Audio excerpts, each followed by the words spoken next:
بزرگوں، دوستوں، بھائیوں اور بہنوں، الحمدللہ آج ہمارے لیے بڑی خوشی اور مسرت کا مقام ہے کہ ہمارے درمیان ایک ایسی شخصیت ہے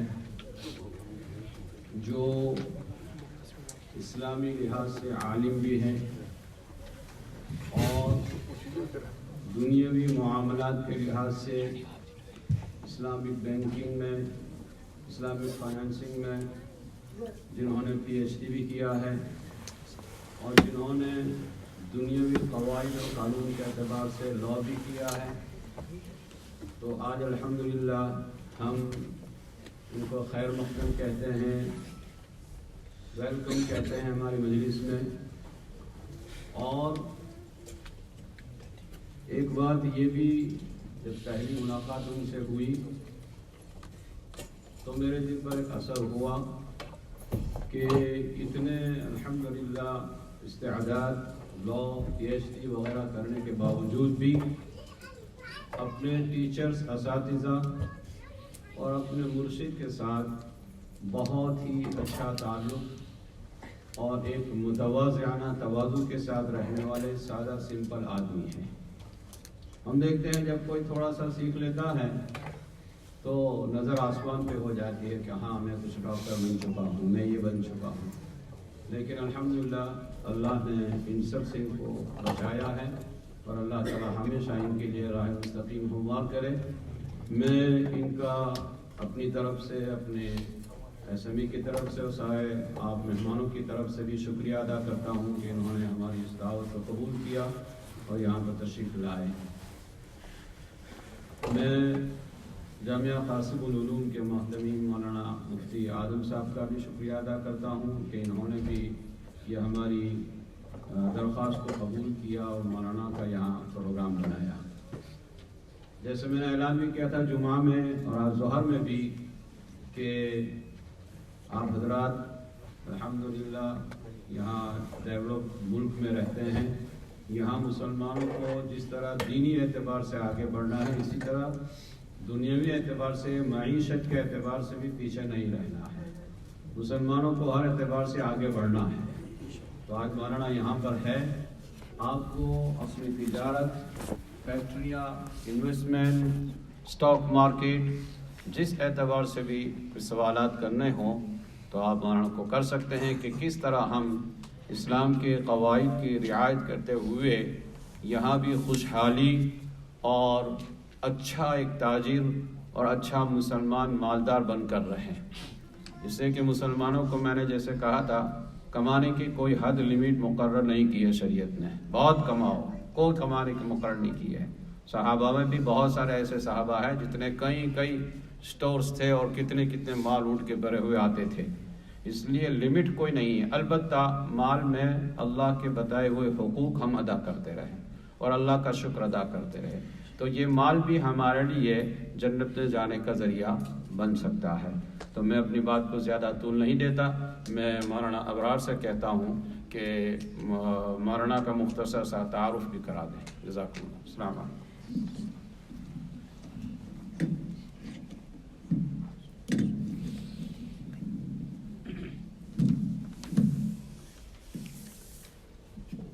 Bismillah ar-Rahman ar-Rahim. So Maulana, he has quite an extensive biography. So inshallah what I will do is I will read his biography inshallah and then I will mention a thing or two. So Maulana obtained his BA honors in Islamic Studies, LLB Diploma in Advanced Labor Law and Diploma in Advanced Banking Law from the University of Johannesburg. He has an MA in Islamic Management, Finance and Banking from Loughborough University and a postgraduate certificate in higher education from IFS University College. After all of this studying, Maulana later on he went and he graduated as an alim, as a scholar, as a Maulana from the Darse Nizami system from Madrassah Arabia Islamia, Darul Azadville in South Africa. He completed his certificate in Mediation, Arbitration. Also, he has an Advanced Diploma in Management Studies from the University of Mauritius. And Maulana is actually a practicing attorney at law. And he has a special interest towards family law, law of inheritance, and Islamic finance. And apart from that, Maulana is a founding member of the Muslim Lawyers Association of South Africa, where he was an advisor. Maulana, he had a significant role in Muslim Mediation and Arbitration Council in South Africa, and he is a member of the Sharia Supervisory Board of few Islamic financial institutions in South Africa, Bahrain, and Mauritius, from unit trust, takaful, re-takaful, and banking. All of these things Maulana did, and there's probably a few things which are missing from the biography. Maulana has a PhD. Maulana teaches at Markfield University, and not just there, he lectures within 8 universities in London, in the UK. So he also he lectures in Cambridge University and multiple other universities. And Maulana actually didn't come Canada for no bayan. Maulana didn't come here for no workshop. And just like Maulana, he mentioned right now, that Maulana actually came as a khadim, and he came to join his sheikh, who came to Canada for other programs. So he just came, joined him, and then Maulana said that, you know what, why don't you guys use him? Maulana Ayub Sahib said use him for something good and get some benefit from the knowledge he has. Or else he's actually here just for like passing some time and spending time with his sheikh and learning things just from him. So we make dua Allah subhanahu wa ta'ala gives all of us the tawfiq to understand.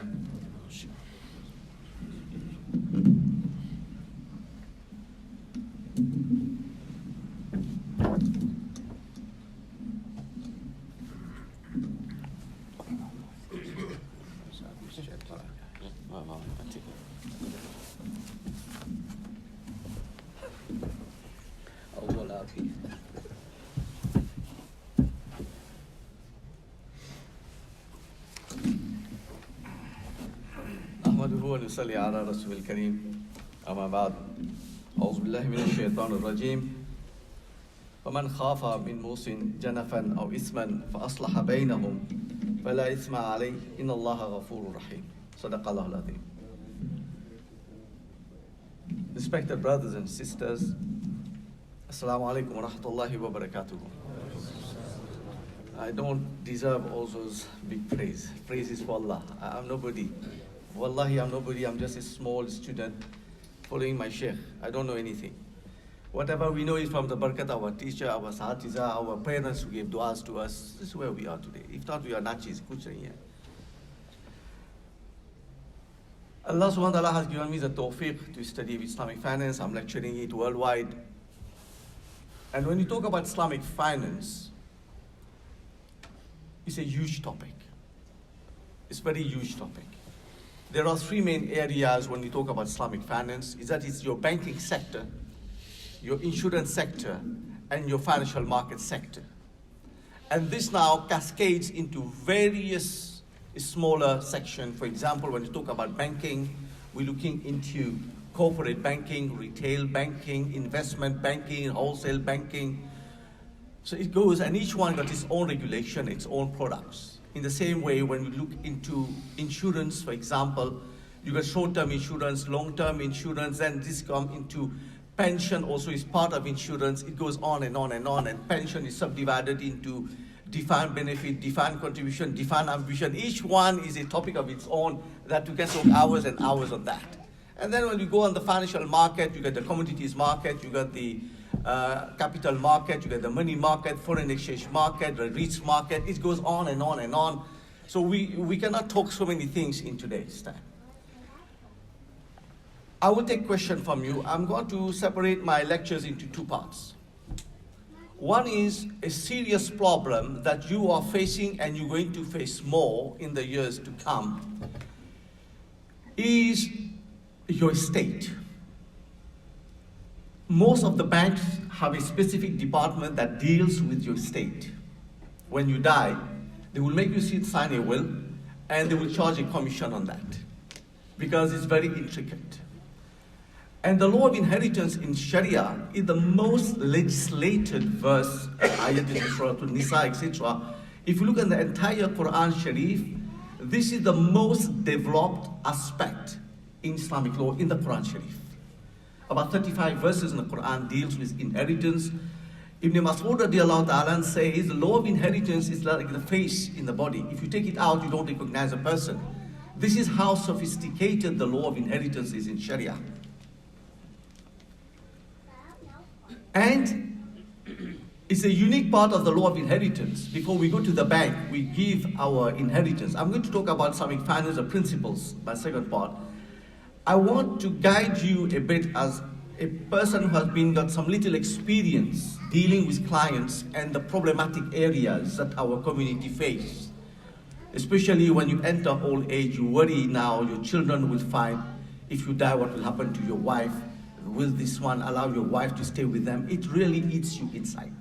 People come in my office, they cry. Wallahi, they cry. Because now they are 70 years old, they got only one house. What do you do with this house? It's really problematic. So one of the ways to resolve this problem, during your lifetime, you must have a will. Either you die with a will, or you die without a will. If you die with a will, you call it testate succession. If you don't die with a will, it is called intestate succession. In other words, you're going to violate 35 verses of the Quran Sharif. Very serious. And the Quran talk about this thing, Faridatu min Allah. Is this law has been imposed by Allah. And it goes further. The ayat that I quoted in front of you, if you fear that the testator has made a mistake in violating the law of Allah, the executor has a duty to rectify that will by consensus, by consent of the heirs. This is how this is serious. That the Quran is saying even after your death, if it is not right, Sharia gives the directive that the executor, the person who will distribute the state, must make islah of that will. It gives you an idea how serious this is. Some ulama say it is half of knowledge. I haven't got time to go in the fazilat of it. Now you're going to give this piece of paper to a bank who hasn't got a clue what is Islamic will about. For them, they will just look what is there and they will execute it and they charge the fees. But as a Muslim, it demands a lot of thought, planning, and deep thought about how you want your state to be devolved. To start with, you got to have a will. The question here is, what is a will? Any idea? What do you understand? You say, I've drafted my will. What is a will? A will is an expression. It's listen to my word properly. A will is a written expression how the deceased wants to distribute his estate after his death. Under the Canadian law, as far as I know, it has to be written. In England, it has to be written. Under the Wills Act, in South Africa, it got to be written. You cannot make it verbal. Sharia-wise, you can make it. But the law of the land will not entertain that. It got to be written. So it's a written expression, what you want to do. As compared to a wasiyah, Rasulullah says nobody must spend 2 nights, this is Sahih Hadith, without writing his wasiyah. Wasiyah is if you owe somebody, you make a bequest, this money must go to him. A will is far more encompassing. A will includes even your body, what to do with your body. And this is where, as a Muslim, you need to understand the concept of a will. It doesn't stop you pass away, but even after you pass away, I'm going to come with some masail, what's happening in the world with your body. You will understand how it is important to have a will. Even now, even you are young, have a will. The ulama of the past, even they didn't have nothing, they will still write a will. And their will consist of giving advice. That also is a type of will. It will give advice to the children. Okay? So a will is an expression, what you want to do with your estate. You leave it with the bank, they don't know anything about Sharia, they will enforce what is there. And if you are not guided properly, this is where you're going to cause chaos in your family, and you don't want when you're in qabr, your children are cursing you. That's the last thing you want to see. Okay? It is part of finance. It is your mal. It is your estate. But Sharia is asking directly from the Quran Sharif about 35 verses dealing with that. And the only way to resolve this problem is to have this piece of paper before you depart from this world. How you draft Islamic will. One is you can go to your lawyer, he got it on the computer, he's printed it out, because it's normal, it's generic will. At time, like in UK, you get it in WH Smith, it's £5, you just go and buy it. That type of will is not appropriate for the Muslims. No, under no circumstance. I'm going to raise only 8 clauses. There are far more you can look into.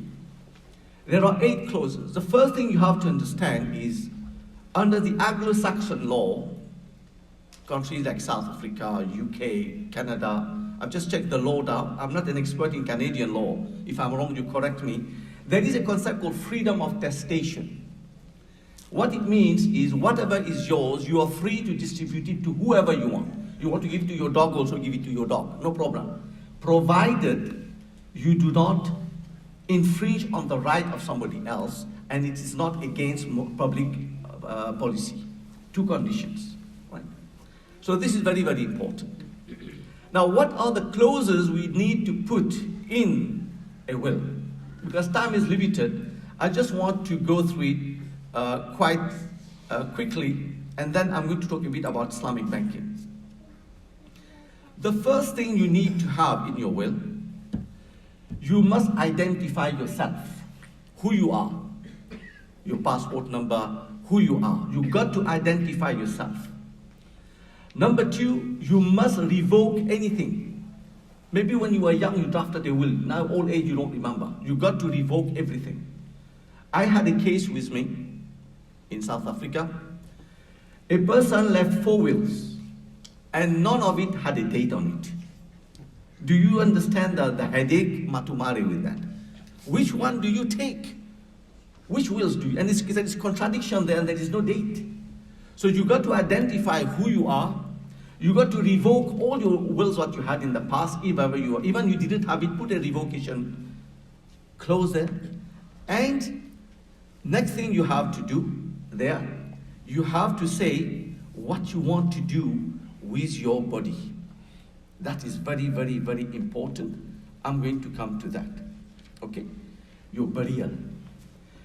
Ulama are sitting here, they will tell you there are very detailed fiqh on burial.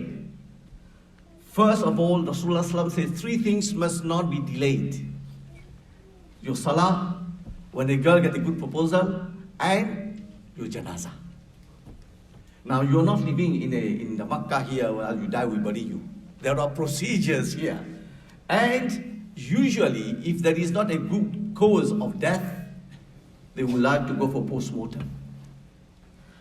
Isn't it? Do you want to go, Allah, your body cut? This is why, like in UK, we have this scanner. You don't have to cut the body. You pause the body with the scanning. I think you do have this in Canada as well. You got to put that clause there. What happened later, we don't know. You, vis-a-vis Allah, you have put those provisions. I want a simple burial. I want my body to be buried here, because people invest money to send the body to India, to Pakistan. What you get out of it and wasting that money? Burial, the ulama explain, must not be too much stingy, must not be too much extravagance. Must be balanced. Abu Bakr Siddique radiallahu ta'ala, the same clothes he was wearing, that was his kafan. Okay? So what you got to, first of all, identify yourself, who you are, Mr. So-and-so, Mrs. So-and-so. You revoke whatever, if ever you have made a will in the past. And number 3, your burial. Where you want to be buried, how fast you want to be buried, and if there's any scanning, you want to offer that scanning, you don't want a post-mortem, you put it there. Then what happened? That's not your responsibility. You leave it in the hands of Allah. This is the first thing you have to mention in your will. What to do. The next thing, which is causing problem in Europe, is your body. In the past, if you want to give an organ, you got to write it in your will. Now the law is changing, like in Wales. If you die, your body is automatically for the state. They can take organ. If you don't want them, you write it in your will. It has changed now. Now, I don't want to go in the masail about organ donation. The point I'm trying to say here, I don't know about the Canadian law, if it is a law. Your body is not yours anymore. It becomes for the state. If they need a cornea from the eye, they take it. If they want your heart, they take it. They want the lung, they take it, whatever it is. Now there is fiqh debate on that. I don't want to go in the fiqh debate. You ask your local ulama what is the position about organ donation. So you have to put it there. If you don't want to give, you must put it in your will. If you are of those ulama who say give, you must put it in your will.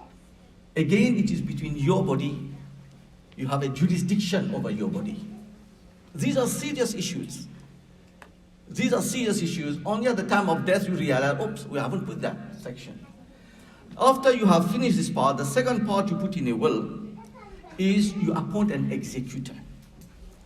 If you don't do it, the law will appoint it. An executor is a person who will collect all your debt and all your assets and will try to distribute it. Try to appoint somebody who knows about your private life a bit, maybe like your wife or your husband. And don't put only one, put two, because often I have seen you appoint somebody, then he changes his mind. Then what do? So mention to failing Mr. So-and-so with passport number, this number, Mr. So-and-so or Mrs. So-and-so will become my executor. Very important to have an executor who knows your life a bit, who you owe, who you don't owe, what are the assets you have. Some people have assets in India or whatever it is. You've got to collect all those things. So you've got to mention your executor, somebody who you know, you appoint an executor. So once you finish, you identify yourself, you revoke, you talk about your dafan, kafan, etc., your organ donation, whatever you want. The next one is to appoint an executor. And many people make that mistake. They don't get the right executor. And that becomes a problem. Instead of facilitating it, they're complicating life for the wife, for the children, etc. Because you passed away, they don't have money. Your money is the bank account. And they need to, because they kharcha. How do you get that money? Because it's frozen in the bank account. So you got to get an executor who understands that, so that life is not disturbed. After you have mentioned that, the executor, the next thing that you have to look into is debt. And that, brother, is very serious. Rasulullah says in a hadith, if you have a debt, you don't pay your debt, that debt will circumambulate your head in your qabr till the day of Qiyamah. Rasulullah sallam were refusing to do salatul janaza of those people who have debt and never paid until somebody would stand up. I take the responsibility to pay the debt. It is a very, very, very serious masla, brothers, to make sure your debt are being paid. So you put it in your will. Now, your executor will not know who you owe. So you put an appendix with your will, what you call codicil, and you say, oh, Mr. So-and-so is this amount, Mr. So-and-so is this amount, Mr. So-and-so is this amount. You have to spell that debt. Don't expect your children to know what are your debt. Don't expect your wife to know what are your debt. You yourself must make the necessary bandobas to make sure that your debt is well spelled out, so that your executor pay that. If not in your qabr, wait for danda. Kiraman katibin, wait for, they will come in the qabr for you. This is that you have to account. In the qabr itself it starts. Forget about akhirah. In the qabr itself it starts, the azab. So be sure this is a haqq of people. You got to pay that. It got to be paid from your state. This is their right, even before your children. Another one which many people underestimate. When you die, you will have your death certificate. Automatically, that will be indicated to the tax office. And if you haven't paid tax, there is a tax evaluation or assessment on you. You're in big trouble. So remember, when you talk about debt, there is a share of the tax office on that. Remember that. If you got past tax you haven't paid, this is the time they will get upper hand on your state. So make sure these things are sorted out. You cannot distribute it. I did it. But the moment I lodge it with the High Court, automatically the tax office will send me a letter. Mr. So-and-so, he's clear or he's not clear. Automatically, that is the right of the state. They will take that. So make sure your tax is in order. We're talking about big money here. Big money, all right? So that is the third aspect. It is your debt. Make sure you have clarified your debt in your will. The next thing, after you finish these things, is your bequest. Sharia, whatever we have is for Allah. But Allah is so Ghafurur Rahim. He said, Kenny, I have given you your money, but if you die, I still give you a small chance to fix up your shortcomings in this life. I give you up to 1/3 of your net state. If you want to, you have done the Hajj, make your Hajj with that. You have shortcoming in zakat, give your zakat. You have shortcoming in your salah, Allah give you up to 1/3 of your net state to fix it up, your shortcomings. Don't let this go. Make a provision of request. If you have missed salah, you have missed Hajj, whatever. This is something that is the right of Allah. Allah is telling you. If everything is tipped up, mashallah, use this money for sawab-e-jariyah. So that when you die, your sawab, your book of deeds are not closed. You create a waqaf, you sponsor a darulum, you sponsor a Hafiz al-Quran, you build up a masjid, whatever it is, invest, use this 1/3. This is your money. Make sure after your death, your books of deed are not closed. So this 1/3, what you call wasiyah, make sure you do that. Then after you have paid all the things, now your next clause is your law of inheritance. Here I want to draw your attention. I am a Gucci as well. I know how it works in a business, right? We treat things very lightly in business. We don't want to write things.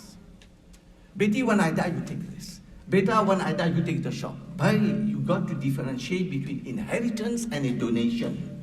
Please try to understand that.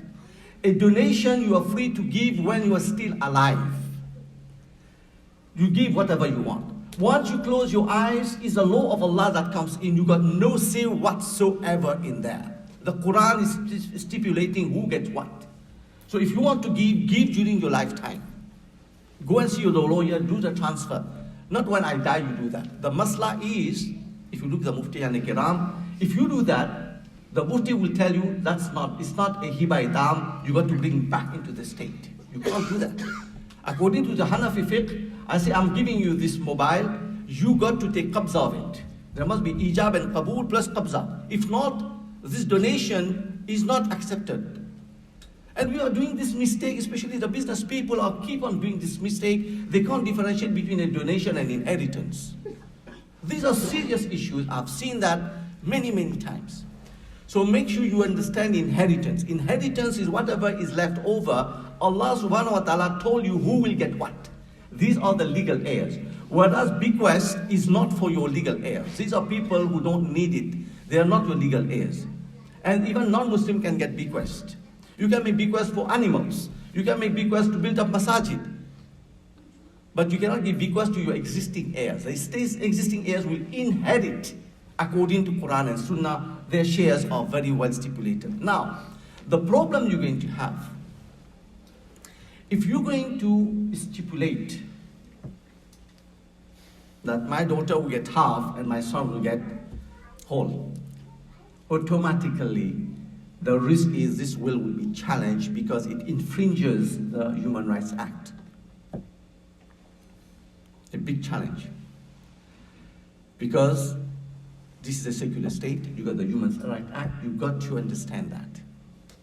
And any will in the world can be challenged. Anybody can challenge a will. Remember that. It's an usul. Any will can be challenged. After your death, you don't know whether your daughter will challenge it, your son will challenge it, your sister will challenge it. Anybody can challenge the will. So what we have done in UK to absorb this problem, and I don't know whether this is applicable here, we make a letter of wishes. We put our will, all our assets in a trust. We appoint a trustee and we give a letter of wishes. We say, we want this to be done this way, this way, this way. So the trustee now who owns your estate, they will distribute it according to Sharia.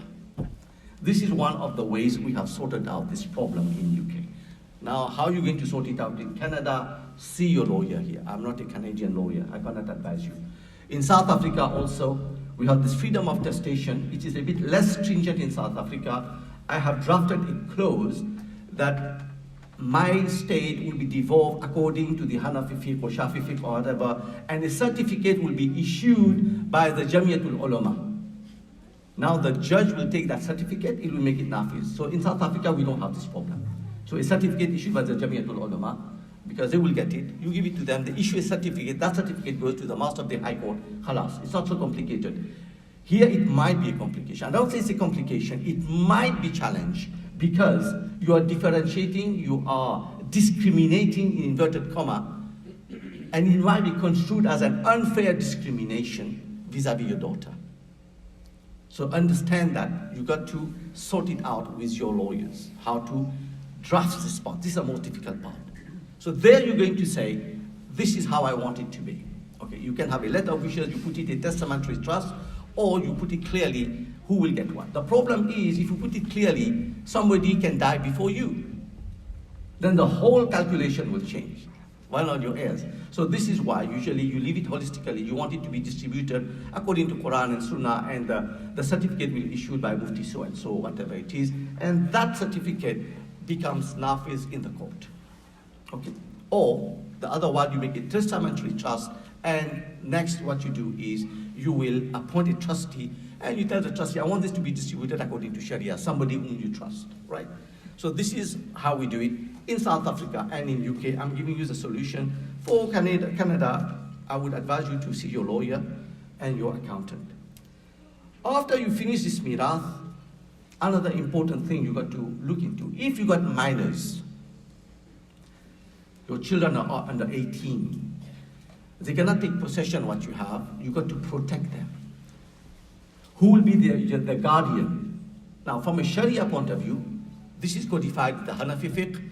After the mother, it will be the nanny. After the nanny, it will be the khala, etc. There's a whole system. The Maliki school of thought, they will look at the best interest of the child. And in the court here, they will look at the best interest of the child. How do you resolve this problem? Do you take the Maliki school position? Do you stick to the Hanafi? That also need to be addressed. If, say, if Allah na kare, somebody got a cancer, his children are very small, who will take guardianship of the children? You got to provide for that in your will. Who will look after your children? I know it's very sad to talk about those things, but this is a reality outside. So you got to make provision for your minor children. In certain jurisdiction, they take all the estate of the child, they don't invest it, they give a very minimal amount of return on that. But that's not right. In the time of Umar bin Khattab radiallahu ta'ala, there were 2 orphans. The collectors of zakat were going every year to collect zakat, and they were not investing it. When Umar radiallahu ta'ala heard about it, he got upset. You cannot leave this money idle. You got to invest it. If not, zakat will finish this estate. So Umar radiallahu ta'ala said, no, you got to look after that money, that state. So this is the idea I'm trying to raise here is, if you got minors, you got to ensure the minors are protected. The next one, close, what you have to look into, brothers, is it happens at times that the entire family dies in a car crash, in a plane crash. Though it's seldom, it can happen. If this happened, what happened to your state? There are 2 things. Either the state will take it, the prescription, because there's no claim. The other solution is you make a residuary gift, you call it. That is, you put a provision, should there be no legal heirs left, the entire property that I've got will go as a wasiyah to masjid so and so. But if your heirs are here, they will get the inheritance. If something happened, the entire family is wiped out, there is a provision what to do with your house or your business. You got to put that residuary gift there. Okay? That is very important, because you are losing again an opportunity to get thawab-e jariyah. Okay? So that also is very important, to have a residuary gift. Another point now, after that, what you need to do is, many people don't want to talk about it. I will talk as a lawyer. Put an arbitration clause in your will. After your death, Allah na kare, your children will devour your wealth. They will fight like cats and dogs. And they will waste the money in court. They will enrich the lawyers. And by the end of the day, nothing is left. To curb those litigation, put an arbitration clause that I want Mr. So-and-so to be the arbitrator. There is no legal cause, there is nothing. You can put your Jamiatul Ulama, whoever it is, they will arbitrate it. Under the Arbitration Act, you can arbitrate anything you want except 2 things. One is the custody of a child, because the High Court is the upper guardian of the child. The second thing, you cannot arbitrate criminal matters. So his status, the legal status of a person, if you are married or not married, you are an adult or not an adult, you apply to court, etc. That is for the High Court. And number two, your custody of the children and criminal matter also you cannot arbitrate. Besides this, you can arbitrate everything. So put an arbitration clause. And arbitration is one of the fundamental judiciary system in Islam called tahkim. Tahkim. وَإِنْ خِفْتُمْ شِقَاقَ بَيْنَهُمَا فَبَعْثُوا حَكَمًا مِنْ أَهْلِهِ حَكَمًا. Even husband and wife are fighting. Sharia says don't go to court. Appoint an arbitrator to resolve this problem. Wash your dirty linen at home. Why you wanted to make it a public hearing? And it's being reported in the law report. Ye kya hai? Yeah. So put an arbitration clause in your will. These are professional advice I'm giving you. Professional advice. After you have done all the things, you got to sign it. If not, it got no value. You got to sign it and have two witnesses. And there is a case law also. Say, for example, I think between the signature and the last line of the will was 17 centimeters. The court rejected the will because the gap was too much. So that also, don't sign too much below. Yes, I got case law on that. So you sign it, have two witnesses. And another important thing again, as dementia is increasing in our society, children will say after your death, no, my father suffered from dementia, he didn't know what he signed. To stomach that problem, all these are practical problems I'm putting in front of you. Go to a notary, sign it, and say that I know what I'm signing, I am saying when I'm signing it. Because there are a few levels of dementia. I've just dealt with a case involving, not million, billions of dollars. I'm not talking a million, I'm talking of billions of dollars. The children say the father got dementia. The father had two wives. So the children of one wife didn't want to accept the will. The father didn't know what he was doing. He had level 2 dementia. The other children said, oh, it was level 1 dementia. Now you're wasting money with the doctors now. So again, to sort out this problem, go by a notary or a lawyer, I don't know the law in Canada, whoever will give you, they will stamp it that you were saying when you sign this will. If not, you're going to waste so much money in court. So these are very practical problems I'm sharing with you, my 10, 15 years experience as a lawyer. I'm sharing with you, I've seen Allah maaf kare, the way the family work, fights is unreal. There is one small masla. When we become old, we worry about our wives. We tend to give the house to our son, to our children, but where does our wife go? That becomes a problem. Some ulama are of the view that she doesn't have the right of usufruct to stay in the house. The Maliki school call it Umrah. You can give that to your wife. We are waiting for the fatwa from Shaykh Dr. There's a riwayat by Aisha Siddiqa on that as well. So I'm waiting for the fatwa from Shaykh Dr. whether under Ahnaf we can do that. In the Maliki you can. That is, your wife has the right to stay in the house. The house is not hers, but she got the right of the usufruct, so nobody can kick her out. So that also is a problem. What happened to your wife when you die? What the children will do after that? So you got to make all those precautions. I've seen all the things. They come to me, they cry to me. Another masla, that's for our sisters. Many a time the lady will complain, the wife will complain, look, I'll look after you for 20, 30, 40, 50 years. And I'm getting only 1/8. Is that fair? They challenge that. It's normal, human nature. One of the ways to curb that, I'm giving a hayal here, Mufti Sahab. Ladies, listen properly. Then I charge you later on for this gift I'm giving you. You can increase your mahar. And that mahar, you don't have to give it to her now. That mahar becomes a debt against your estate. So when you die, beside the 8%, she can claim a debt. So she gets some extra money to survive. I have done it for my client. These are practical problems I face. People come to the office, say, look, my wife is getting 1/8. I don't know how to look after her. I got a business, I can't give her cash now. So you got to look at the halat, the circumstance, and you discuss with ulama, with Mufti and Kiram. This is one of the hiyal that came about. You increase the mahar. That mahar become a debt against the state. When you die, she benefit from it. Now, Kitabul Legal, Ibn Jomzi says, we are now Jews. Now you discuss this with your ulama, whether you can do this in Canada. In South Africa, I've done it. And I've discussed it with Mufti and Ikram, they gave jawabs for that. I'm very practical. What's happening after your death with the state? This is part and parcel of Islamic finance. Your estate, what do you do with that? Now, another important thing. I don't know the law in Canada. In UK, for example, if your estate is more than £500,000, whatever is on top of that, you got to pay 40% inheritance tax. So say your house, your car, your cash balance, your business come to £1 million.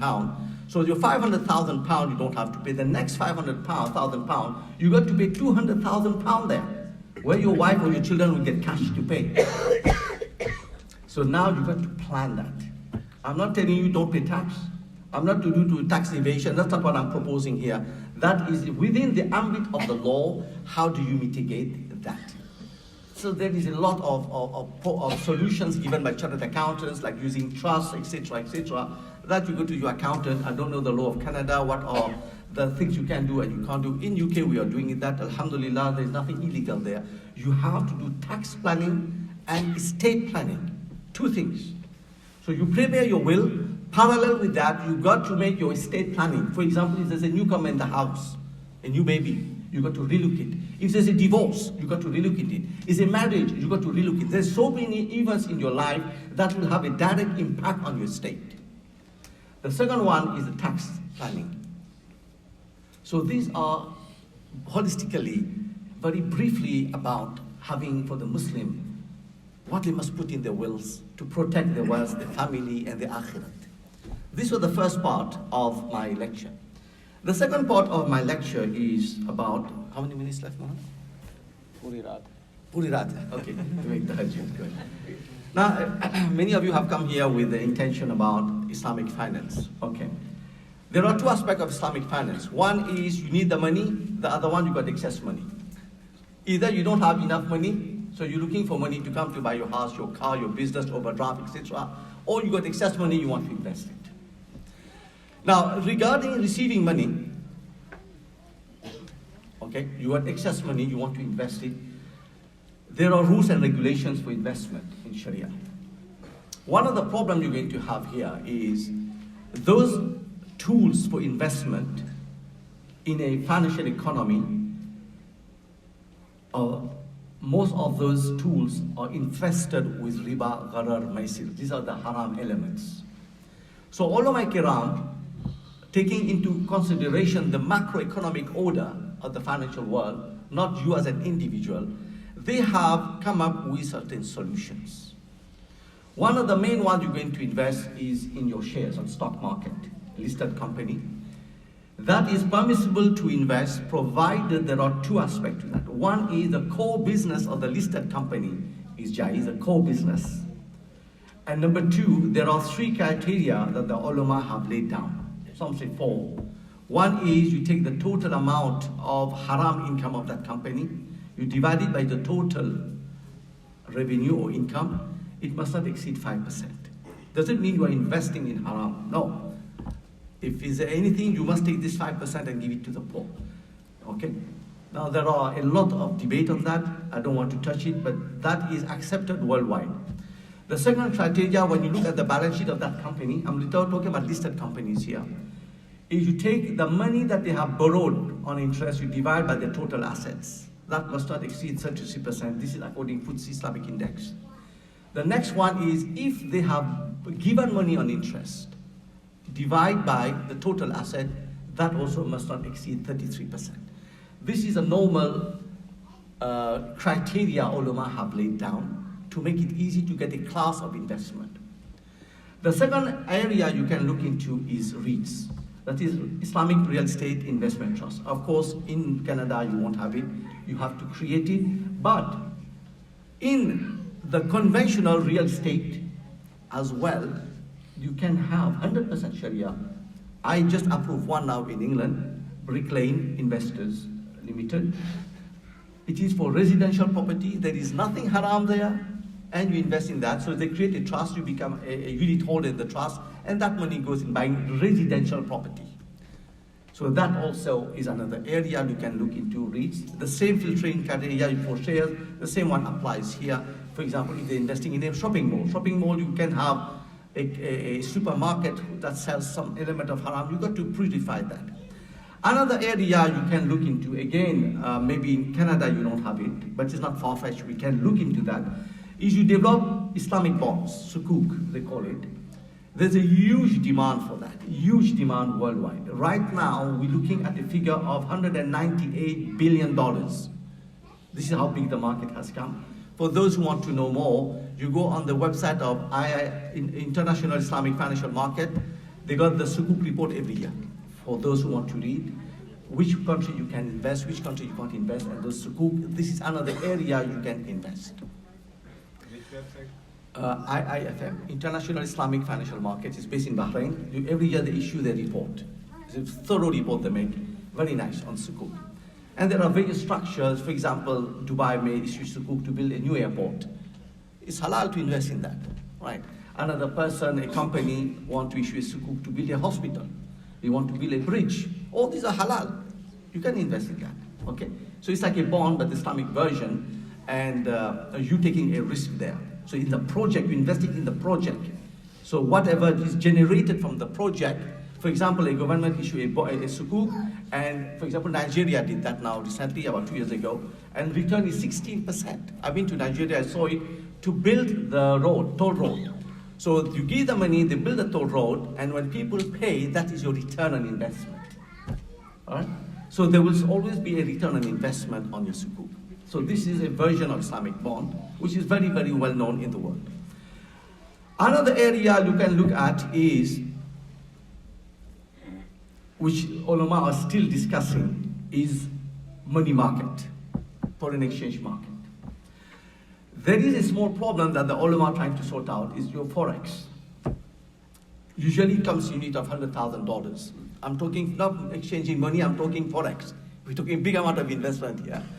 Because there's a hadith of Rasulullah, when you exchange money, it's got to be yadan bi yadin, on the same spot. And with forex, you got a problem. More often in time, the broker, you don't have the money, and you're speculating the money will go up and down, etc. The broker gives you money on interest. That becomes problematic. So what some ulama have said, you can develop a contract of mudaraba, partnership with the broker. So this is one of the solutions proposed in the UK. Other important thing which you can look into, which we just approved now in India, in Bangalore, is venture capital. Venture capital is a bit higher in terms of investment as compared to your unit trust. Usually it's about $150,000 per unit. So people who got really excess money, they will invest in that. What is a venture capital basically is somebody will give you money, you will act as an agent, you will look for people who got small or medium-sized business who needs money. Now you become a partner with them. The money generated, of course, you as a company, you will monitor him because your client gave you money, and you will ensure the money comes and you pay your clients. So venture capital is taking a big way now in the world. Many banks are moving towards venture capital. Facebook, for example, is a typical example of venture capital. They didn't have money, they had the brain, people pumping money with them, and now look where Facebook is. That's an example of venture capital. So you can look for projects and you pump in money. Now this got this whole theory behind it. I'm going to discuss about it. So these are the few avenues of investment. These are those who got excess, where they can invest. Now what about those who don't have money? Of course, you need house, you need car, etc. Now you have to understand the fundamental difference between a conventional bank and Islamic bank is a conventional bank will finance a debt. They will create a debt on your head and they finance that debt and charge you interest on that. Whereas Islamic bank, they will finance the asset you want. You want a car, they will buy the car and then sell it to you or lease it to you. In other words, they're taking the risk in the asset that needs to be financed.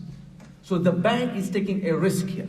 Whereas in a conventional bank, the bank is not taking a risk. They give you the money, take the guarantee on that, and you have to pay. You don't pay, they repossess it.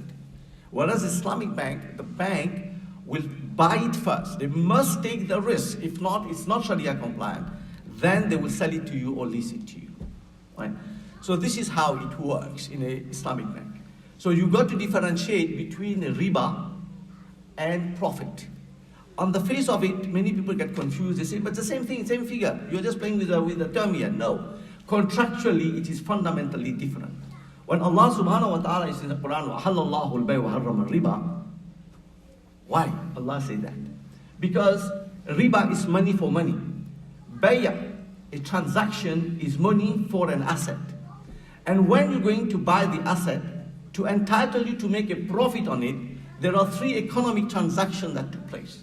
So if I want to sell you this, I got to own it. When I own it, I'm taking a risk in that. It can fall, it breaks, and the deal doesn't go through. I'm taking the risk. This is al-ghurm bil-ghurm, or no pain, no gain. The second one is the hadith of the Prophet, al-kharaj bil-taman. If I sell it to you, it's wrong. There is a liability on me to give your money back. That doesn't apply in conventional bank. In Sharia, it applies. The third one is kasb, an effort. I have to put an effort, go and get it, analyze the market, and then see what the people want. There's an effort there. It's an economic effort. This needs to be compensated economically. It's not that you're sitting idle. So you are taking a risk, you are taking a liability, and you're putting an effort. These are economic activities that need to be compensated. That's what differentiates Islamic finance when you finance an asset compared to financing a debt. You got the point? It's a bit technical, okay? So this you have to understand that. So when you need a mortgage, you need a car, this is how the principle they're going to work to eliminate riba, gharar, maisir, etc. These are the prohibited elements. Then at times you need a personal loan. For that there is a product that has been developed. There are 2 products I got in mind. The most famous one is what's called tawarruk. Tawarruk, basically, you say you need $100,000, you go to the bank will tell you, look, I am buying this car which is worth $100,000 cash. I'm selling it to you for $110,000. So I'm making a 10% profit on you. Once you get this, you will pay that after 1 year, but right now you need $100,000. You go on the market, you sell it, you get your cash. This is known as tawarruk. You generate money through the transaction. There is another one which Dubai Islamic Bank has adopted. If you need cash, you don't need a commodity, is bay salah. So the bank gives you money in advance. The bank says, I need 1,000 tons of wheat, which is a transaction. It's a type of sale where you give the money up front and the delivery later. So you get the money, you do whatever you are supposed to do. After 1 year, you get 1,000 tons of wheat, you sell it to the bank, and the bank will sell it on the commodity market. So this is another way to generate cash. The fuqaha have applied their mind and they have developed that. So this is for your personal loan. Another type of money you need is your working capital if you're in the business. Again, what the bank does, say for example, you're manufacturing t-shirt, you need 10,000 meters of material from China or Hong Kong, whatever. They will buy it on X amount, say for example, 100,000. They will sell it to you for 110,000, and this is known as a murabaha. So you get your working capital, you don't get the money, you get the raw materials, and they give you a time to pay by installment. So it is a transaction they're doing. There's no riba there. It's a sale credit sale. Another way you can do it, somebody need a machine. The bank can buy it and lease it to you and give you the option after 1 year or 2 years. If you want to buy it, you buy it. This is known as ijara wal iqtina, a lease with the intention to purchase or the option to purchase. So there is so much of products outside there that the fuqaha have developed to facilitate those who need and those who got access. Ji brother. Will that apply to the, if you lease a car from the bank, the one which you say is that lease to own? Which you can buy from any bank too? Or is No. There is a What the conventional bank they do is what you call a financial lease.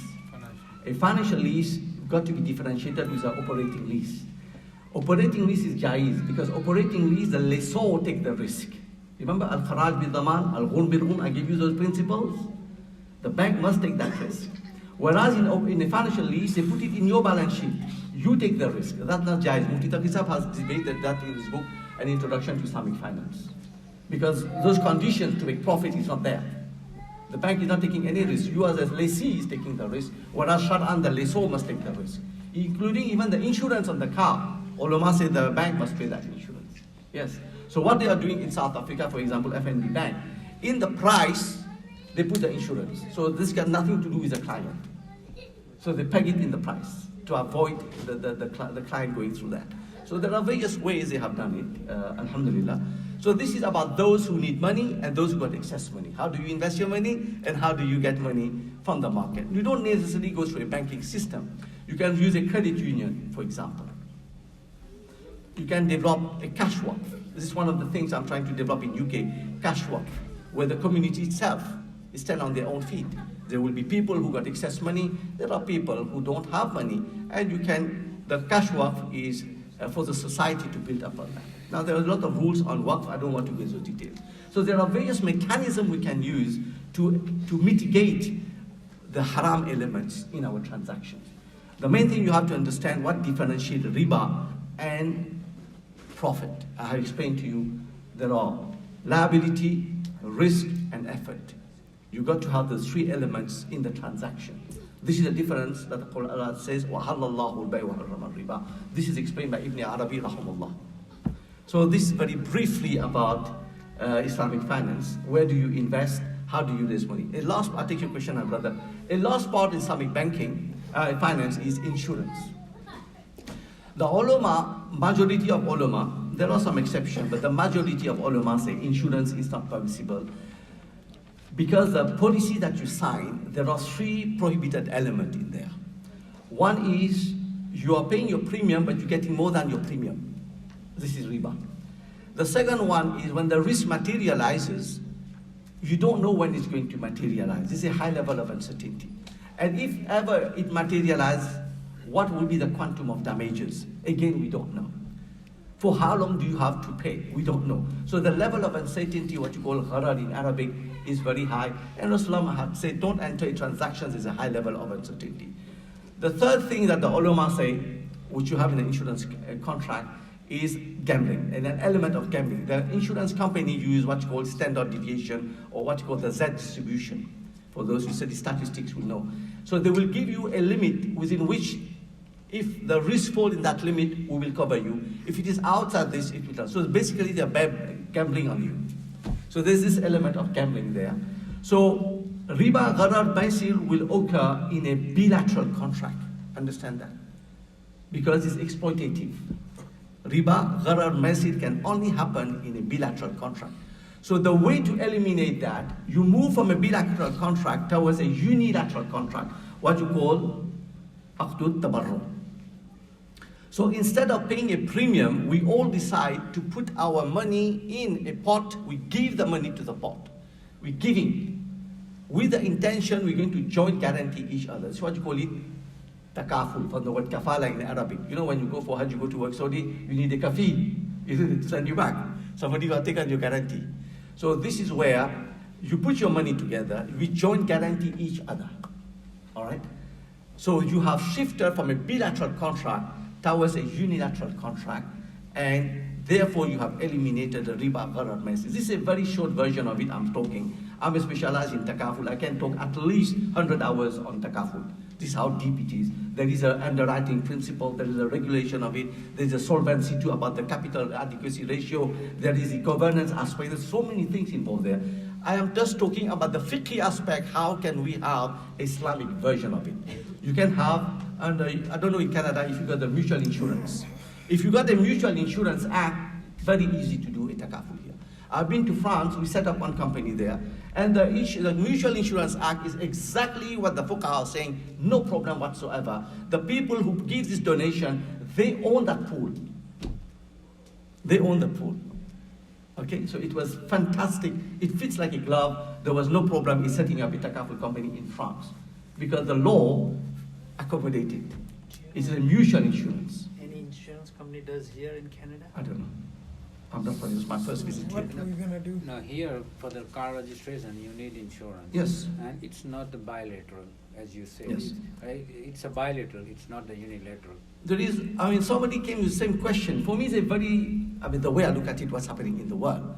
You are not going to apply for an insurance license. You need about $25 million to get a license. Where is the $25 million? The shortcut, because we don't have the expertise, we don't have the actuarial scientists there, etc. What we need to do is you go to a well-known company, you make a feasibility project. This is the amount of Muslim we have here. Say we got 1 million cars. Maybe we can't guarantee you 1 million cars. We can guarantee you, say, 300,000 cars. Can you open a window for us? So for that company, he doesn't need another license. There's no problem of capital. It's just a new product he's putting on the market. They go to the regulator and get it approved and sorted out. The thing that they have to do is they got to ring fence that tabarru, the donation you're giving, don't mix it up with the other premium. Keep it separate. So you do what you call a ring fencing of that money. And it's just another product they're offering and get it approved. Shortcut. You don't have to break your head and create another company. You don't need to create another company. You follow what I'm saying? You just have a window. You don't have to break your head. Just make a feasibility project because there must be an incentive for them to do that. Let's be realistic. They're in the business world. They're not here to do philanthropy for you. So you make a feasibility project, tell them, look, this is the amount of money you can generate, and you don't have the expertise. Can you do a window? This is what the whole world is doing. In England, we are doing the same thing. In Mauritius, we're doing the same thing. In India, we're doing the same thing because we don't have the expertise. We don't know how to get the license. And to process the license, to get the capital is a big problem. So put the problem on them. Tell them, look, there is money for you to make your pay. Get this product approved. It's just another product you're putting on the market. It's small risk for you. Underwrite this risk and done. That's the shortcut I'm giving you. You don't have to break your head. They got the expertise. They know what document to send to the regulator. What are the process to get it done? And so we don't know those things. Give it to the insurance company. Tell him to open a window for you. Yeah? But you got to prove them that it's business for them, which is common sense. Yeah? Gee, you wanted to ask a question, brother? Yeah, you gave the example of the Sharia-compliant bank giving out a loan of $100,000 worth of material to the consumer, and they'll charge them $110,000. Yeah, when they import it. Yeah, so what happens when the consumer defaults and he can't pay anymore? His business goes bankrupt. Okay, this is called credit trace. There are its own mechanism. For example, they got what you call a floating charge on those raw material. You can have the concept of penalty clause. If you don't pay, there are few safety valves that the lawyers have put in the contract. Jim. When you're talking about insurance right now, so Sorry? you know how you're talking about insurance right now?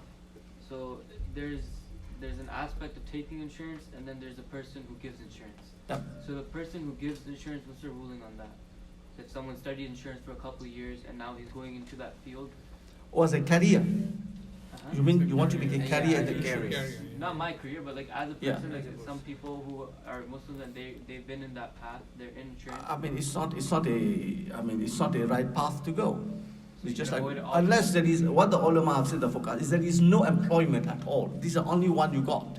You take it with the intention to leave it as soon as possible. This is what the ulama, the mufti and the kiram have said. If there is no job, it happens.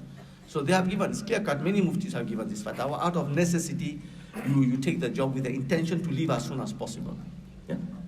Because the Quran says, وَتَعَاوَنُوا عَلَى الْبِرِّ وَالتَّقْوَى وَلَا تَعَاوَنُوا عَلَى الْإِثْمِ وَالْعُدْوَانِ. Help each other in doing good action. Do not help each other in doing rebellion against Allah. So you are helping a cause which is not liked by Allah. But I also mean like there's different, like if you're working for an insurance company then and you're not directly giving insurance and you're just doing customer service or something like that, then does that come under that? That also there's another juicy masail. I'm not attending your individual case. That's also there's some fatwa on that. I'm in the real estate business and a lot Very of good. questions are coming on the mortgage issues. Jim. Can you throw some light on the mortgage? How can it be worked out for an Islamic mortgage? Okay, the Islamic mortgage, there are various, I'm sharing my experience from UK with you. I don't know the law in Canada, please forgive me. Whatever I said, you got to double check with the ulama, local ulama. I don't know, right? You got to forgive me for that. I'm just sharing to you the idea. The first project, which was developed in 1980 by Ali Bank, 1980 already, was known as a murabaha. So if you want this house, say it costs $100,000, I charge you 20% profit on that. I buy it, I sell it to you, I give you a mortgage of 20 years. Right? So you pay this amount every year. So it is a sale with deferred payment. So it is a sale with deferred payment, right? That's one. But that got a problem with that because there is no rollover. Because once you fix the price, you can't change it according to Sharia. And it got its own risk. So it didn't go well. 2002, 2004, HSBC came with a product in UK called lease with option to purchase. Lease with option to purchase. So they buy the property, they lease it with you over 20 years. You pay the rental. After 20 years, you have pay your rental. A good portion of that is potentially for the purchase of the house. So they tell you, okay, it's almost done. They have £10,000, just buy this house. So you get an option to buy. It's not a contract. You opt for it. If you don't want it, you don't want it. IDB have got another one, is Ijara Pure Thumal Hiba. That is, you pay your rental. When you finish pay all your rental, they give it to you for free. There's no need to buy it. That is another contract that's done by IDB for the big government projects. Then the latest one they developed is known as a diminishing partnership. You bring 20%, the bank brings 80%. So you own 20% in the house, the bank owns 80%. Now because the bank owns 80%, you cannot enjoy that. They tell you pay rental for that 80%. But in the rental you're paying, there is a portion there that goes towards owning their equity in there.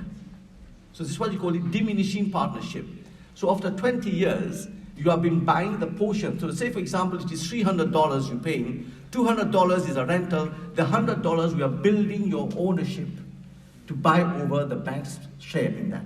That house goes in a trust, the bank is a beneficiary of that rental being paid, and you got a protected right in the trust that the agreement is going to become yours. After you finish pay everything, they transfer the deed on your name after 20 years.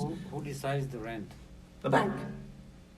So the bank will already add the amount, their profit in their rent, right? In advance. So yeah, but you got to know what you are going into. They must tell you. Then it's a kind of interest, right? No, how can it be interest? But If me and fixed. you, okay, let's give a simple example. Me and you were brothers. Our father left a house for us, and I'm living in this house. How do you feel about it for free? No. You say, look, brother, you are staying in this house. I co-own a part there. Pay me something. The same thing the bank is doing. How can this be riba? It's not riba. No, but that's what you said is the father case is the kind of he was already owning, but now bank is buying on my behalf, and then it is giving me back as a rental by adding the profit in that one. So that It's profit a co-ownership. It's a co-ownership. It's a co-ownership. They tell you put 20%, I will put 80% to facilitate you to get that house. From my share, you are enjoying that. You got a yuzifrak, they call it. In Arabic, it's called a manfa'a. It's a commodity. It's an intangible commodity where you are enjoying the house. You got to pay for that. This is well done in fiqh. It's well done. Where is the risk? Where is the risk of loss for the bank? The risk of loss is if the house, for example, there is a crash of the market value. They got 80%. He's taking a risk. What you call market risk. What if you die? It's a credit risk. There's a type of risk there. Yeah? G. You mean it's not meaning of the riba, right? It's allowed. Yeah. You call it musharaka mutanaqisa. It's a well-established principle in law of partnership. So we must stop now.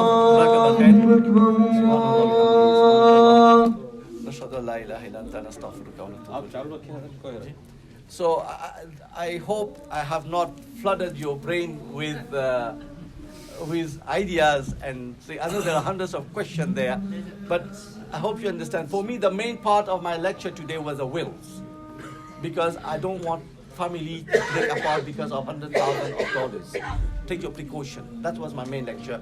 But then if people wanted to know about Islamic finance, I gave you a bird's eye view. Where do we get the most recent Islamic finance information on the website? Do you suggest any particular? So many. For example, if you go on the website of the Bank Negara Malaysia, the Central Bank of Malaysia, there's a dedicated section there on Islamic Bank. If you go on the website of Bursa Malaysia, it's for investment, or Securities Commission of Malaysia, is an investment. You go on the website of the Central Bank of Bahrain or the DIFC in Dubai. There are also regulations out there. How we differentiate these stocks, those who are heavy, as you say, like 33% ratio of the Right. There are two ways of that. One is your Sharia board will do it. The other one, which they're trying to do now in UK, they use a software. I'm not in favor of it, but there are software developed for that. Like Bloomberg got software. Okay. There is an Ijara kind of an organization which basically does the same thing. I'm not sure if you're aware of that or not. You know, My first visit here, I don't know. Oh, yeah. So that does have a branch in the United States.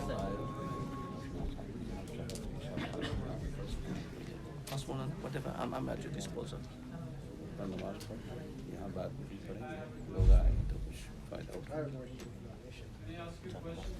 One minute, please. We are trying to make it easy. 1 minute.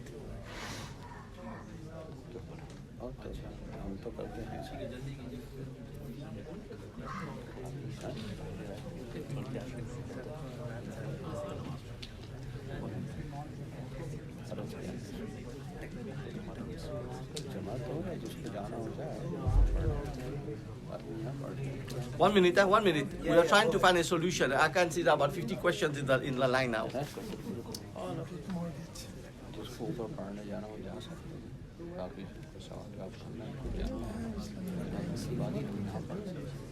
Just announce it because I don't know.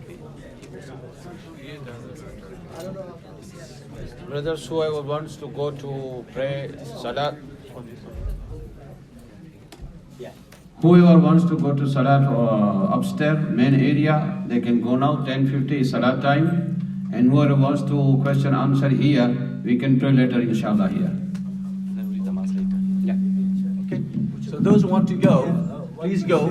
And those who got question, come forward. Yeah, he wants to ask. Because I don't want to scream, you know. So please come forward and we'll attend in an orderly fashion. So those who want to go upstairs, kindly go and lead your salah in the Jamaat. Those who got questions, stay here, we answer, and then we make our Jamaat, inshallah. 1 minute. Let it settle a bit. Let's settle a bit. I will take your question. Wait, let it settle. Let the people who want to go up, they go up. Those who got questions, come here. We don't have to scream in the house of Allah. You put it off now? It's off or because of It's on. It is not going to disturb the namaz. No. All right. All right. If you can speak close to the microphone, I don't want to disturb the salah. No, it's not going up. For sisters, if you have any question, kindly write your question on a paper, and I will try to address it as well, please. You can write your question on a paper, and I will answer your question, inshallah. Right. Okay. We start with the right-hand side. Any question here? I'm scanning. Okay. I'm coming to you, Hazrat. Don't worry. Yeah. In an orderly fashion. Let's do it properly. Everybody will get a chance. I have a question regarding your first part of the lecture. The will. Yeah. Right? There is something we call it spousal RSP, right? You're talking about here, you can increase your meher, right? So this could be the same thing, because in your lifetime, you're putting aside some money, and this belongs to her. So it's okay. Okay. Halas. Another story. Yes, next question. Somebody this line? Yes, G, brother. You and then this brother at the back. I have the same question, right? How about the money the bank have, or that 80%? Yeah. Is this has to come through the pool, or it's okay from wherever they get the money? Money is a yardstick of value. So it's the money, no problem. Actually, I am doing the business here. So the bank gave me the loan like $100,000, right? And after I use the loan, right? And then after 20% I use, and then the bank charged me about 5%. So it's kind of riba. It is riba. It's It is riba. right? It's money for money. Okay. Right. Next. G Hazard. No. You. Sure. There is some company, Islamic company, they are trying to give you a halal market. When you find out, they also take from the bank, they start fix up. Yes. Okay, that I don't know. I can't pronounce on it. I'm coming to the left-hand side now. G, Molana. My name is Irfan. G.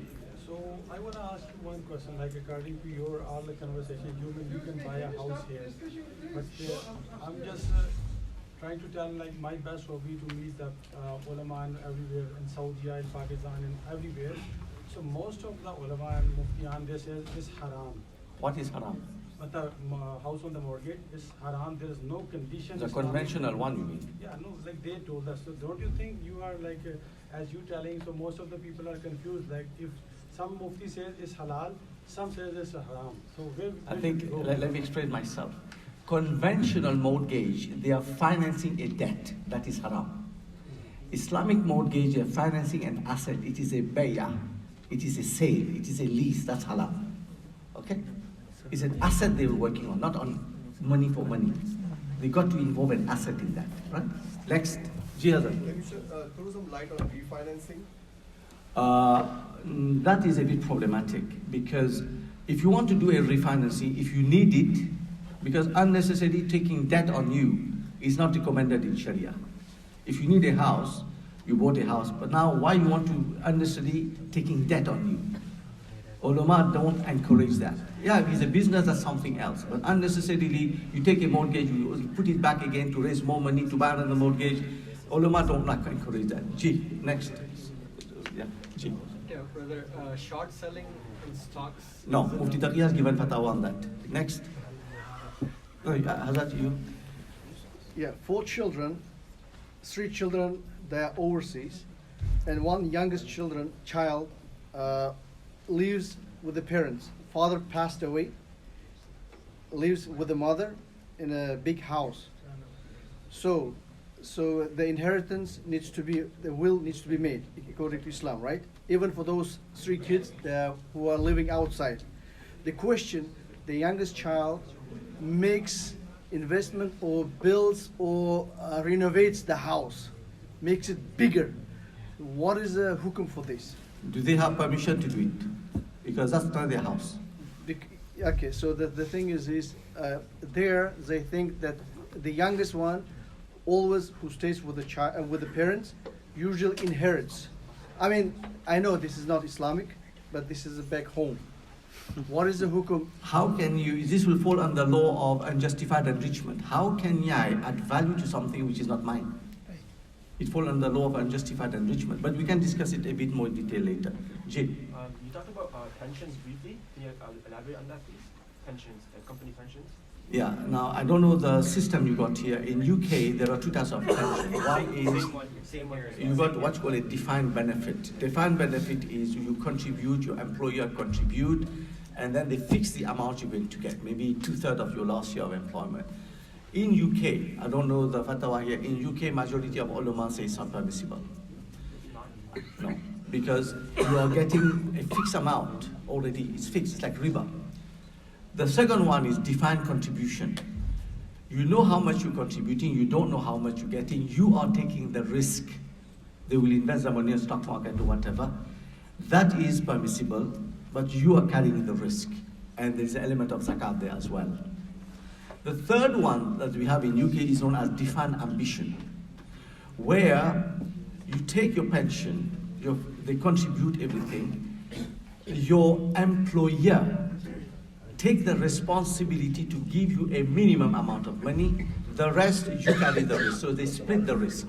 So in defined benefit, the employer takes 100% risk. In defined contribution, the employee takes 100% risk. In defined ambition, the employer take a commitment to give you a bare minimum and the rest you carry. That also, it will be okay. So the problem we have in UK is with defined benefit. Okay.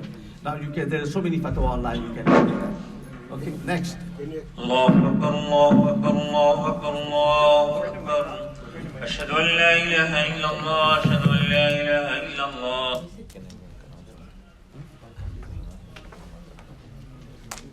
You want to go namaz? No, we are here. We will do it here. Well, I think you need to just make one disclaimer. I think some people misunderstood when you're talking about mortgages, that the mortgages, I don't think they understood what the word conventional mean. So when you say conventional Islamic, they didn't understand. So I think some people, they think that you're allowing mortgage. I'm just letting you know, I think we have to make a little disclaimer for that, that what you're talking about is an abstract concept in Canada. Maybe you have to come and explain that. Yeah, just that same part, that people think that it's conventional mortgage that you are allowing.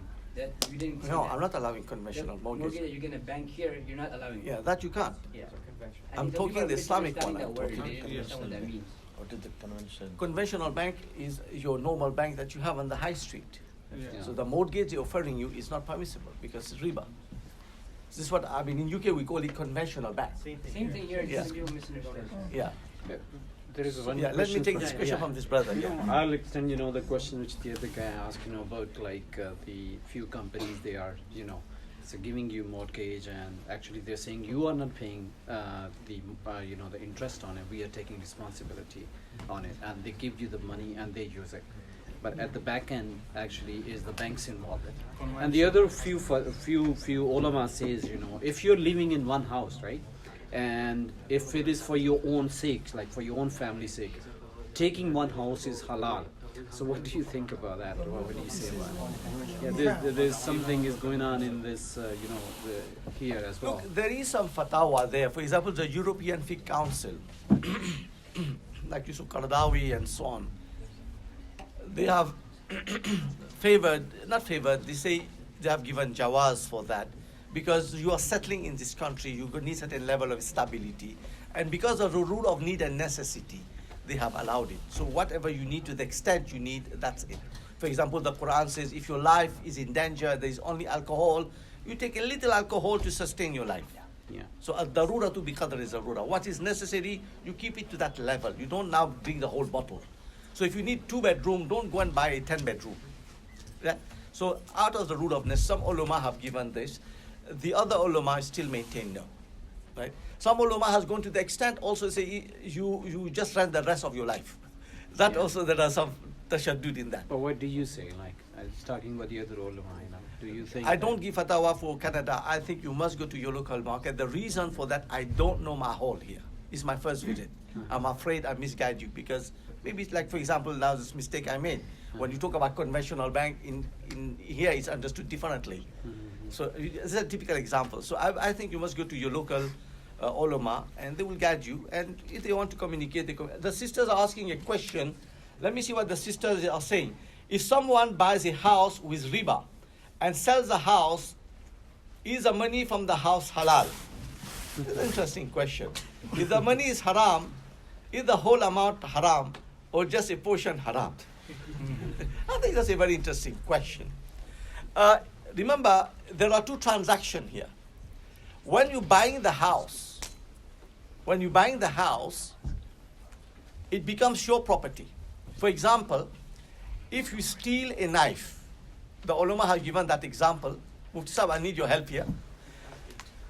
The sister is asking if she buys a house, the conventional, the riba mortgage, and then she decides to sell it. Is the entire sale price halal? Yes, because the money is halal. It's the interest that you're paying. Yes. Now, I give you an example. If you steal a knife, it's not your knife, then you make zabiha. Can you eat this animal? You can. The stealing is an act, the zabiha is another act. So the sale that you did not involve riba. But the first one is not wrong, but you cannot use this as an argument to prevent the second sale. In the same way, ulama give the example, you steal a musalla and you read namaz on the musalla. Is your namaz accepted or not? Your namaz is accepted. The stealing is something else. Okay? So that was one question. The second question the sister is asking, is it allowed to invest in a pre-construction project with an intention of flipping it for a profit when the project is complete? Now, in this type of projects, there are a few contracts you use. One is known as the contract of manufacturing contract, right? So it's not ready yet. You are paying to manufacture it. So are you the owner? You are the owner of what? You are the owner of a right. You are not the owner of the property itself. So when you are selling, basically you are selling that right. And selling a right is permissible. In Dubai, everybody is doing it. Everybody is going on this way, as far as I know. You're only paying deposit because the initial investment is... It's a pre-construction project. Yeah, so they're paying only the deposit. A small amount. 20% approximately. Yeah. Or they're not investing in the whole No, thing? no. No. That I have to think about. Yeah. Okay. The third question is, are there any halal mortgage products in Canada? I don't know. You got to ask the local ulama and the people in the business here, or any international ones that are available for Canadians as well. That I don't know. How a foreign bank will operate their license in Canada, I don't know. There is. There is? What you mentioned, the 80-20 rule, where they own the property and then you pay rent. Yeah. So Ansar Corporation or Islamic Housing Corporation, they do that. Okay. Has it? You got the Ansar Corporation. I don't know. These are questions you got to ask the people locally. As we have many mixed opinions, fatwa, with regards to the ones here like zero mortgage, ijara, etc. I got to read all those contracts to give you an answer, sister. I'm really sorry. These are new to me. I never studied those things. I know about England and South Africa. So the local ulama will be more qualified, or if you send me the contract, I read the contract, I can advise. Second question the sister is asking, is it permissible to take insurance from a third-party insurance company, one that is not automatically given to you from your workplace, one that you take by choice for medical reasons? Now, that's a difficult question, because insurance itself is haram, but the ulama are saying for your health, like a country like South Africa where the hospital don't look after you properly, they are giving jawaz for that. Or if you are traveling, you fall sick, it's going to cost you $1 million. Where are you going to get $1 million? Out of necessity, you take it. Some countries, like for example for Hajj now, you will have to buy it. It's coming very soon. So if there is a necessity, you feel it's necessary to have it, you take it. Ulama have given jawaz. If there is no necessity, you don't take it. You know your halat better than I know. Necessity means you're going to have a high level of discomfort or your life is in danger. That's the meaning of necessity. If you feel you are in that situation, you can ask your mufti, he will tell you you can do it. That Sharia has allowed it. But if you are not in such a situation, abstain is better. Right? Next question, please.